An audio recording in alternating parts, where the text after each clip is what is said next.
Assalomu alaykum, hurmatli tomoshabinlar. Bugun men sizlarga pensionerlar uchun juda muhim bo'lgan masalani tushuntirib beraman. Har bir pensionerga 1.500 ming so'mdan beriladimi? Bu pul kimlarga tegishli?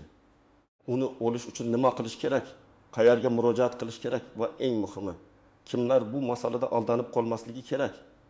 Bu ma'lumot hoziroq bilib qo'yilishi kerak, chunki pensionerlarimiz orasida hamma oladi. Faqat ariza bergan oladi. Karta raqamini yuborish kerak. Pasport nusxasini Telegramdan jo'natish kerak degan gaplar ko'payib ketadi. Men bugun shu gaplarning qaysi biri to'g'ri, qaysi biri xavfli ekanini oddiy tilda tushuntiraman. Agar siz pensioner bo'lsangiz, ota-onangiz, buvingiz, bobongiz pensiya olsa yoki oilangizda ijtimoiy yordamga muhtoj kishi bo'lsa, videoni oxirigacha ko'ring. Hozir kanalga obuna bo'ling, videoga like bosing, chunki bunday ma'lumotni bilmagan odam hujjat topshirishda kechikishi noto'g'ri joyga borish yoki firibgarlarga ishonib qolishi mumkin. Avval bitta narsani aniq qilib olaylik. Pensionerlarga 1.500 ming so'mdan pul berilishi haqidagi gaplar odatda ikki xil holatda paydo bo'ladi. Birinchisi, davlat tomonidan belgilangan bir martalik moddiy yordam. Kompensatsiya yoki ijtimoiy to'lov bo'lishi mumkin. Ikkinchisi esa ayrim hududlarda, mahallalarda homiylik yoki mahalliy dasturlar orqali beriladigan yordam bo'lishi mumkin. Shu sababli har bir pensioner avtomatik oladi degan xulosa qilishdan oldin to'lovning aniq manbasi, qaror raqami kimlarga berilishi va tartibini tekshirish kerak. Oldin qanday edi? Oldin ko'pchilik pensionerlar pensiyasini har oy belgilangan tartibda olardi. Qo'shimcha yordamlar esa alohida asos bo'lsa berilardi. Masalan, kam ta'minlangan oila sifatida ro'yxatda turgan bo'lsa, nogironligi bo'lsa, yolg'iz yashasa, davolanishga muhtoj bo'lsa yoki mahalla tomonidan ijtimoiy himoyaga muhtoj deb topilsa, ya'ni pensiya olishning o'zi har doim ham qo'shimcha pul olish kafolati bo'lmagan. Endi nima o'zgargan bo'lishi mumkin? Odatda yangi tafsilotlarda eng muhim narsa shuki, yordamning kimlarga tegishli ekani aniqlashtiriladi. Masalan, barcha pensionerlarga deyilsa ham, keyin tartibda muayyan toifadagi pensionerlar, ijtimoiy himoyaga muhtoj pensionerlar, yolg'iz keksalar, kam ta'minlangan oiladagi pensiya oluvchilar, nogironligi bo'lgan pensionerlar deb yozilgan bo'lishi mumkin. Men amaliyotda ko'p ko'rganman. Odam sarlavhani eshitadi, lekin shartni o'qimaydi. Natijada tuman pensiya bo'limiga boradi, navbatda turadi, keyin esa siz bu toifaga kirmaysiz degan javob oladi. 1.500 ming so'm miqdoridagi yordam odatda bir martalik bo'ladi. Bu degani u har oy pensiyaga qo'shib beriladigan doimiy oshirma emas. Masalan, pensioner har oy 1.2 ming so'm pensiya olayotgan bo'lsa, bir martalik yordam tasdiqlansa, u bir oyda pensiyasidan tashqari 1.500 so'm olishi mumkin. Lekin keyingi oy yana avtomatik 500 ming so'm tushadi degan emas. Mana shu farqni tushunish juda muhim. Bunday yordam nimaga kerak bo'ladi?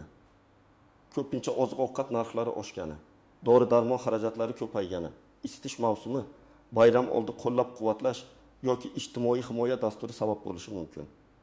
Davlat yoki mahalliy hokimliklar ayrim davrlarda aholining zaif qatlamiga qo'shimcha yordam beradi. Lekin bu yordamning o'z tartibi bo'ladi. Kim oladi, qaysi muddatda oladi, ariza kerakmi yoki avtomatikmi?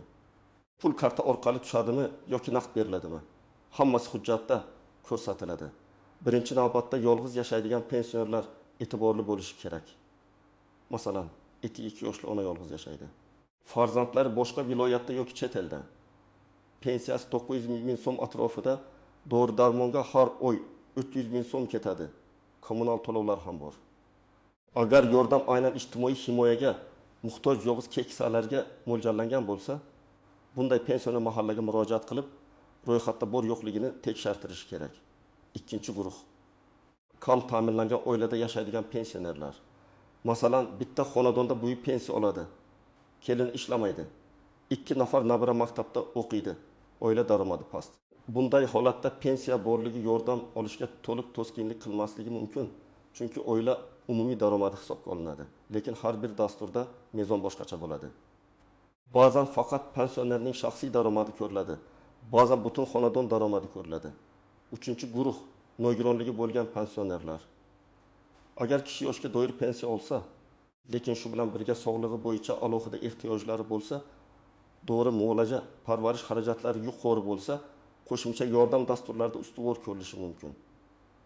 Masalan, bir pensioner 1 milyon 100 ming so'm pensiya oladi, lekin har oy qandli diabet uchun dori va tahlillarga 1 ming so'm sarflaydi. Qog'ozda uning pensiyasi bor, lekin real hayotda qo'lida juda kam pul qoladi. Shunday vaziyatlarda mahalla va ijtimoiy xizmatlar hujjatlarini to'g'ri ko'rsa, yordam olish imkoniyati bo'lishi mumkin. Agar pensionerning pensiyasi muntazam tushayotgan bo'lsa, bank kartasi faol bo'lsa, hujjatlari joyida bo'lsa va u yordam toifasiga kirsa, ko'p hollarda pul avtomatik tarzda tushirilishi mumkin. Bunday vaziyatda har kuni idorama-idora yurish shart emas. Eng to'g'ri yo'l rasmiy manbani tekshirish.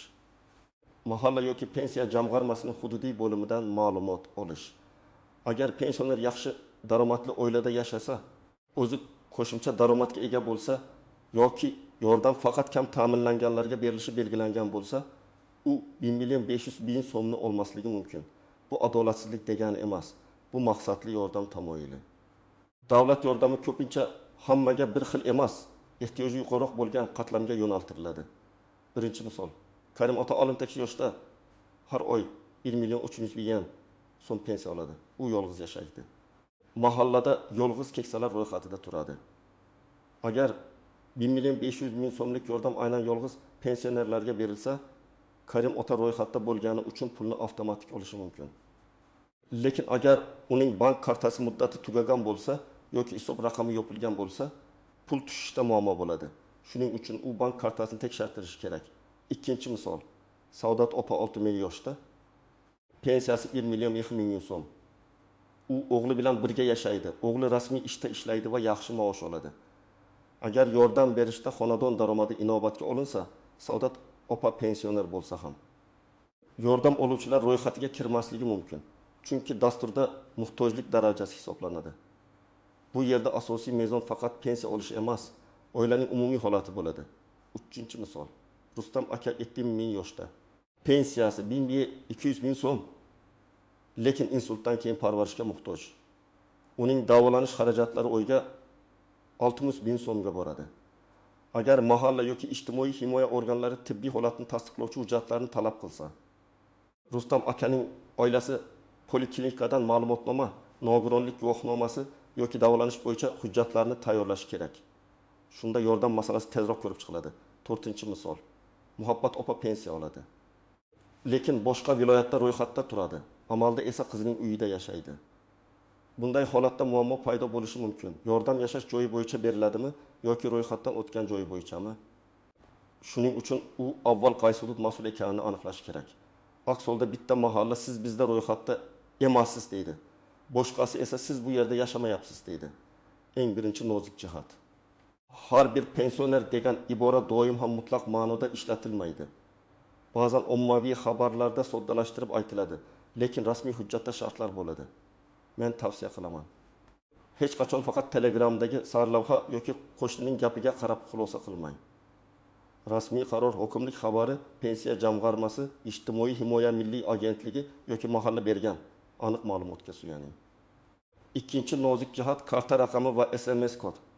Hech qaysi rasmiy idora sizdan Telegram orqali bank kartangizning to'liq ma'lumotini, SMS kodini, karta parolini yoki mobil ilova kodini so'ramaydi. Agar kimdir 1500 ming so'mni chiqarib beraman, karta raqamingizni va SMS kodini yuboring desa, bu firibgarlik belgisi. Pul olish uchun ariza kerak bo'lsa ham, u rasmiy idorada, rasmiy platformada yoki mahalla orqali amalga oshiriladi. Uchinchi nozik jihat, ariza topshirish muddati. Ba'zi yordamlar avtomatik beriladi. Ba'zilar uchun ariza muddati belgilanadi. Masalan, 10 kun yoki 30 kun ichida murojaat qilish kerak bo'lishi mumkin. Kechiksa keyingi bosqichni kutishga to'g'ri keladi yoki umuman ro'yxat yopiladi. Shuning uchun hali vaqt bor deb yurmaslik kerak. 4-nozik jihat. Hujjatlardagi nomuvofiqlik. Pasportdagi ism, familiya, bank hisob raqami, pensiya hujjatlari va yashash manzili bir-biriga mos bo'lishi kerak. Masalan, ayol kishi familiyasini o'zgartirgan, lekin bank kartasi eski familiyada qolgan bo'lsa, to'lovda kechikish bo'lishi mumkin. Yoki pensionerning pasporti ID kartaga almashtirilgan, lekin ayrim bazalarda eski ma'lumot turgan bo'lsa, aniqlashtirish talab qilinadi. 5-nozik jihat, qarzdorlik masalasi. Ba'zi odamlar agar kommunal qarzim bo'lsa, pulni olib qo'yishadimi deb so'raydi. Bu masalada har bir to'lovning huquqiy maqomi muhim. Ijtimoiy yordam sifatida beriladigan ayrim mablag'lar ushlab qo'linmasligi kerak bo'lishi mumkin. Lekin bankdagi ijro hujjatlari, aliment, kredit qarzi yoki boshqa cheklovlar mavjud bo'lsa, amaliyotda muammo chiqishi ehtimoli bor. Shuning uchun oldindan bank hisobingiz bloklanmaganini tekshiring. Birinchi qadam rasmiy ma'lumotni tekshiring. Men pensionerlarga va ularning farzandlariga shuni maslahat beraman. Avval mahallaga qo'ng'iroq qiling yoki borib so'rang. Milliy 500 ming so'mlik yordam bo'yicha bizning hududda ro'yxat shakllanyaptimi? Kimlar kiritiladi? Ariza kerakmi? deb aniq savol bering. Javob umumiy bo'lsa, qaysi qaror yoki ko'rsatma asosida deb so'rashdan uyalmang.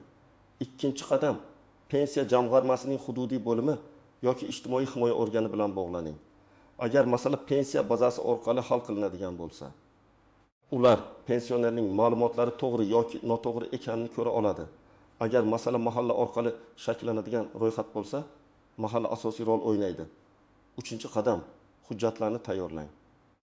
Odatda kerak bo'lishi mumkin bo'lgan hujjatlar: pasport yoki ID karta, pensiya guvohnomasi yoki pensiya olishini tasdiqlovchi ma'lumot, bank karta yoki hisob raqam ma'lumoti, yashash manzili bo'yicha ma'lumot. Nogironlik bo'lsa tegishli hujjat, davolanish xarajatlari bo'lsa tibbiy ma'lumotnoma, yolg'iz yashash holati bo'lsa mahalla tasdig'i. Hamma joyda bir xil hujjat talab qilinmaydi, lekin shu hujjatlar tayyor bo'lsa vaqt yutqazmaysiz. 4-qadam, ariza yozish kerak bo'lsa, arizani aniq yozing.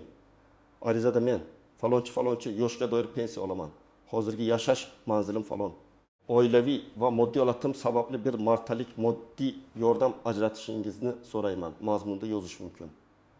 Agar sog'liq sabab bo'lsa, davolanish xarajatlari yuqori deb ko'rsating. Agar yolg'iz yashasa, yolg'iz yashayman. Doimiy parvarishga yoki yordamga muhtojman deb yozing. Arizaga ilova qilinayotgan hujjatlarni sanab qo'yish ham foydali. 5-qadam, topshirgan hujjatingizni qayd qildiring. Og'zaki gap bilan cheklanib qolmang. Ariza qabul qilingan bo'lsa, qabul qilingan sana mas'ul xodim ro'yxat raqami yoki hech bo'lmasa kimga topshirganingizni yozib oling. Keyin hujjat topshirilmagan degan tushunmovchilik bo'lmaydi. 6-qadam, pul tushishini tekshirishda ehtiyot bo'ling. Bank kartangizga pul tushganini SMS'i, bank ilovasi yoki bankomat orqali tekshirishingiz mumkin. Lekin notanish odamga kartangizni bermang, tekshirib beraman deganlarga ishonmang. Keksa odamlar ko'pincha yordam so'rab, begonalarga kartasini berib qo'yadi. Keyin hisobidan pul yechilib ketadi. Farzandlar, iltimos, ota-onangizga bu masalani tushuntiring. 7-qadam, rad javobi bo'lsa sababini so'rang. Sizga berilmaydi degan javob yetarli emas. Nima sababdan berilmaydi? Ro'yxatda yo'qmi? Daromad mezondan o'tmayaptimi? Hujjat yetishmayaptimi? Manzil emas, sabab hujjat yetishmasligi bo'lsa, uni to'ldirish mumkin. Agar noto'g'ri baholangan bo'lsa, qayta murojaat qilish mumkin. Birinchi xato, odamlar faqat eshitgan gapga ishonadi. Qo'shnim oldi, men ham olishim kerak degan yondashuv har doim ham to'g'ri emas. Qo'shningiz boshqa toifaga kirgan bo'lishi mumkin. Nogironligi bor, yolg'iz yashaydi, kam ta'minlangan ro'yxatda turadi yoki boshqa dastur bo'yicha olgan bo'lishi mumkin. Ikkinchi xato, hujjatlarni oxirgi kunga qoldirish. Pensionerning pasporti muddati, bank kartasi, ro'yxat manzili, tibbiy ma'lumotnomasi bir kunda tayyor bo'lmasligi mumkin. Agar yordam olish imkoniyati bo'lsa, hujjatlarni oldindan tartibga keltirish kerak. 3-xato, firibgarlarga ishonish. Men sizni ro'yxatga kiritib qo'yaman, 200 ming so'm xizmat haqi bering deganlar uchrashi mumkin. Rasmiy yordam uchun noqonuniy pul so'rash mumkin emas. Agar kimdir shunday desa, uning ism familiyasini yozib oling va tegishli idoraga xabar bering. 4-xato, pensiya oluvchi o'zi bora olmasa hech kim harakat qilmaydi. Agar pensioner kasal bo'lsa yoki yurishi qiyin bo'lsa, farzandi, qonuniy vakili yoki yaqin qarindoshi unga yordam berishi kerak. Ayrim holatlarda ishonchnoma talab qilinishi mumkin. Lekin oddiy ma'lumot olish, mahalladan tartibni so'rash. Hujjat ro'yxatini bilish uchun albatta pensionerning o'zi navbatda turishi shart emas. Men bu masalada hissiyot bilan emas, tartib bilan harakat qilishni tavsiya qilaman.